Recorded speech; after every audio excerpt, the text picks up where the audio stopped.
ఇవాళ ఆ మాట నిలబెట్టుకున్నందుకు అసెంబ్లీలో బిల్లు పెట్టారు, ఆమోదం తీసుకున్నారు, జీవో తీసుకురావాల్సిన అవసరం ఉన్నది.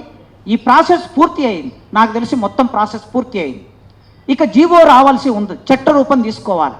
ఆ చట్ట రూపం తీసుకునే వరకు ఇచ్చిన మాట ప్రకారం నిలబడిన రేవంత్ రెడ్డికి వ్యక్తిగా నేను కృతజ్ఞతలు చెప్పడమే కాదు, ఇక్కడ కూర్చున్న మాదిగ మేధావుల ఇంటలెక్చువల్ ఫోరం తరఫున మేము ఆయన కృతజ్ఞతలు చెప్పడం మా బాధ్యతగా భావిస్తున్నాం.